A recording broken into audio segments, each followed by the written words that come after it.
विश्वास। कहानी को लाइक कीजिए, शेयर कीजिए, सब्सक्राइब कीजिए। प्रेमचंद बहुत बड़ा वैद्य था। सब कहते थे कि उसके हाथ में जादू है। फुकराज नामक एक युवक उसके पास चिकित्सा का ज्ञान प्राप्त करने आया। वह उसका शिष्य बना। अपने गुरु की प्रतिभा को देखकर वह डरता भी था और ईर्ष्या भी करता था। वह सोचता रहता था कि क्या मैं इतना बड़ा वैद्य बन पाऊंगा। एक बार उस गांव में और पड़ोस के गांवों में एक नई बीमारी फैली। जो इस नई बीमारी का शिकार होता था उसे भूख ही नहीं लगती थी, कुछ भी खाने की इच्छा ही नहीं होती थी। इससे वह क्षीण होता जाता था। इसलिए इस रोग का नाम भी पड़ा क्षीण रोग। इस क्षीण रोग को दूर करने के लिए प्रेमचंद के पास कोई दवा नहीं थी। उसने 4 दिनों तक लगातार मेहनत की, वैद्य ग्रंथों का पठन किया और ऐसी बीमारी के निवारण का मार्ग ढूंढ निकाला।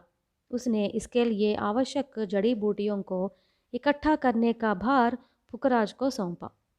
फुकराज ने जब जड़ी बूटियों का संग्रह किया तब वैसी ही जड़ी बूटियों का संग्रह करके अलग रख लिया। गुरु की निगरानी में दवा तैयार की और गोलियां एक शीशे में भर दी। अलग जड़ी बूटियां वह अपने लिए जो लाया था उनकी भी गोलियां बनाई और उन्हें छिपा के रखा। उनके बारे में गुरु से उसने कुछ भी नहीं कहा। अब उसमें आत्मविश्वास हद से ज़्यादा बढ़ गया। इसलिए उसने एक दिन गुरु से कहा, गुरुवर, क्षीण रोग फैल गया है। आपके लिए मैंने गोलियां बना के रखी है। मुझे भी मालूम हो गया कि इन्हें कैसे बनानी है। इसलिए मैं भी इस रोग के निवारण के लिए इलाज करूंगा और लोगों को बचाऊंगा। तब मेरे पास अधिकतर रोगी भी आएंगे। मैं नाम भी कमाऊंगा, आपका शिष्य कहलाऊंगा।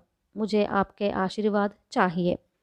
इस पर प्रेमचंद ने ना के भाव में सिर हिलाते हुए कहा, चिकित्सा की जानकारी अलग है और चिकित्सा करना अलग है।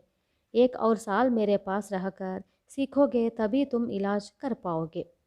तब भी तुम्हें छोटे छोटे रोगों की चिकित्सा से शुरू करना होगा। क्षीण रोग बड़ा ही खतरनाक रोग है।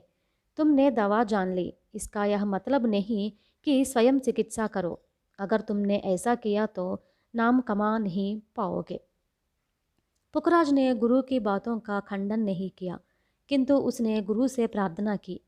अब क्षीण रोग बड़ी मात्रा में व्याप्त है। वैद्य वृत्ति को प्रारंभ करने का यही सही अवसर है। ऐसा अवसर कभी नहीं मिलेगा, इसलिए मुझे अनुमति दीजिए। प्रेमचंद को उस पर दया आई। उसने कहा, ठीक है, पड़ोस के गांव में वैद्य वृत्ति करो। हमने दवा की जो गोलियां बनाई थी उन्हें रोगियों को खिलाने पर पहले दिन पेट में बड़ी जलन होगी। पहले ही रोगी से यह सच्चाई बता दोगे तो वह डर जाएगा, इसलिए बताना नहीं चाहिए। रोगी जलन सह नहीं पाता तो उससे कहना होगा कि दूसरे दिन से दवा बदलूंगा, किंतु दूसरे भी दिन वह दवा देनी होगी। हो सकता है रोगी 10 दिनों तक तरह तरह की तकलीफ़ों का सामना करे। तुम्हें रोगी को इस भ्रम में रखना होगा कि तुम हर रोज़ दवा बदलते जा रहे हो और उसकी तकलीफ़ों को दूर करने की कोशिश कर रहे हो, पर वही गोलियां उसे देते रहो। 2 हफ्तों में अवश्य ही रोगी चंगा हो जाएगा। परंतु याद रखना, उस अवधि तक तुम्हें बड़ी सहनशक्ति और कुशलता से रोगियों को संभालते रहना होगा। इस विचित्र रोग की दवा हो भी सकती है, परंतु रोगी नए वैद्य के पास बहुत कम जाते हैं। इसलिए पुखराज ने एक उपाय सोचा। निकलने के पहले उसने असली गोलियां ले ली और उनकी जगह पर नकली गोलियां रख दी। नकली गोलियों से रोगी चंगे नहीं हो सकते। इससे गुरु का नाम खराब हो जाएगा और उसका नाम होगा। ऐसा सोचकर पुखराज पड़ोस के गांव में पहुंचा। अपने को क्षीण रोग का चिकित्सक कहकर वैद्य करने लगा। इस रोग से पीड़ित 100 आदमी उस गांव में थे। उनमें से 2 ही आदमी इलाज के लिए पुखराज के पास आए। उसके दी हुई गोलियां खाने पर उन्हें पेट में तीव्र जलन हुई। पुखराज रोगियों के घर गया और समझाया कि डरने की कोई ज़रूरत नहीं है। उसने कहा, यह जलन 10 दिनों तक लगातार होगी, पर 10 दिनों के बाद बिल्कुल ठीक हो जाएगा। यह मेरे लिए एक चुनौती है।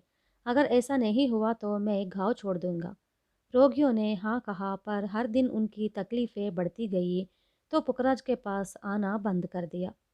इतने में सबको मालूम हुआ कि प्रेमचंद ने अपने गांव में इस रोग की चिकित्सा शुरू कर दी।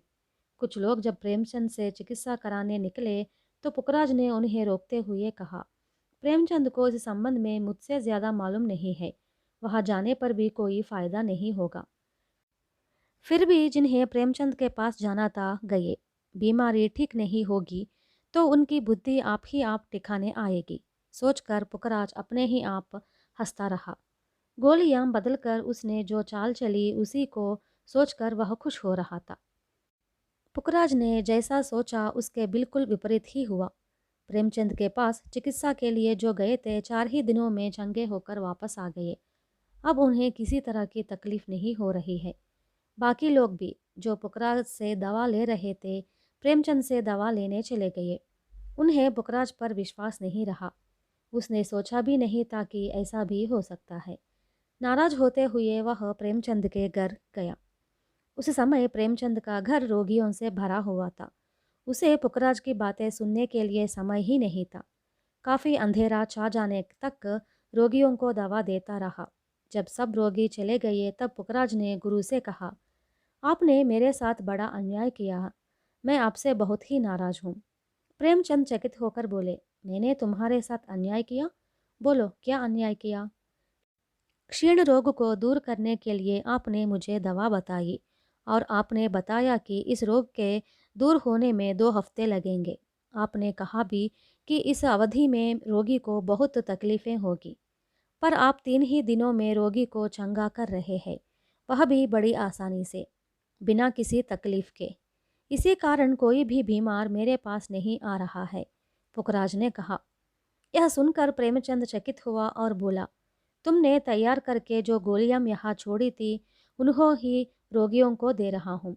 इस दवा के बारे में मैंने तो तुमसे कुछ भी छिपाया नहीं था। तुमसे मैंने साफ साफ बताया था कि किन किन जड़ी बूटियों को कितनी मात्रा में मिश्रण करना चाहिए। इसके अलावा वह दवा भी तुम ही से तैयार कराई थी। गुरु की बातें सुनकर पुखराज का चेहरा फीका पड़ गया। इसका यह मतलब हुआ कि उसने जो नकली दवा वहाँ छोड़ी थी वह असली दवा से अधिक प्रभावशाली है। गुरु प्रेमचंद ने वैद्य ग्रंथों का पठन करके जो दवा बनाई थी उससे भी अधिक प्रभावशाली है उसकी बनाई दवा। उसे आश्चर्य हुआ कि ऐसा कैसे हो गया। पुखराज ने प्रेमचंद से सच सच बता दिया और कहा, गुरुवर, आगे से मैं ही स्वयं दवाइयाँ बनाऊंगा।